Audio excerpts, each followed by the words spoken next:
Bro eagle movie నాకైతే చాలా బాగా అనిపించింది. బాగుంది సినిమా. అంటే గత సినిమాలతో పోలిస్తే ఇది బెటర్ మూవీ. ఎప్పుడు ఇంత యాక్షన్ చూడలేదు రవితేజ సినిమాలో. ఫుల్ యాక్షన్ మూవీ అనమాట. కేజీఎఫ్ రేంజ్ లో యాక్షన్ ఉంది. ఇంకా రవితేజ గారు లాంగ్ హెయిర్ ఆ గడ్డం గడ్డ చాలా బాగుంది. ఇంకా నవదీప్ గారు క్యారెక్టరేషన్ చాలా బాగుంది. హీరో సమానంగా ఆయన క్యారెక్టర్ ఉంటది. ఇంకా అనుప పరమేశ్వరి క్యారెక్టరేషన్ కూడా చాలా బాగుంది. ఆవిడకి సినిమాలో కూడా ఒక పాటే. ఇక సెకండ్ హీరోయిన్ కే రోల్ తక్కువే, ఆ క్యారెక్టరేషన్ కూడా తక్కువే, డైలాగులు కూడా. ఇంకా కార్తీక్ ఘట్టంనేని గారు డైరెక్షన్ విషయంలో పోతే కూడా సినిమాటోగ్రఫీ కూడా చాలా కొత్తగా అనిపించింది అన్న. ఆయన కూడా రవితేజని చాలా బాగా డీల్ చేశాడు. ఆ ముఖ్యంగా యాక్షన్ పార్ట్ విషయంలో అయితే మాత్రం కేజీఎఫ్ గుర్తొస్తుంది అన్న. అంత యాక్షన్ పార్ట్ ఉంది. ఫుల్ గా ఎంజాయ్ చేస్తారు యాక్షన్ పార్ట్ అయితే.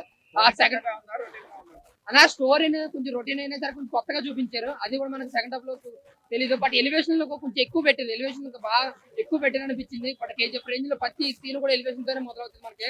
ఇంకా సెకండ్ హాఫ్ ఒక ఫైట్ అనేది ఉంటుంది 20 నిమిషాలు. అది సలార్ మూవీలో కాతరం ఫైట్ కన్నా ఇంకా బాగుంటది అనమాట. ఎంత స్నైపర్ తో గన్లతో మన రౌతేజ్ అన్న ఫైట్ తో చాలా చాలా బాగుంటది. 20 నిమిషాలు సీట్ లో కూర్చోరు, ఎగురుతా విజిల్లేస్తూ ఉంటారు.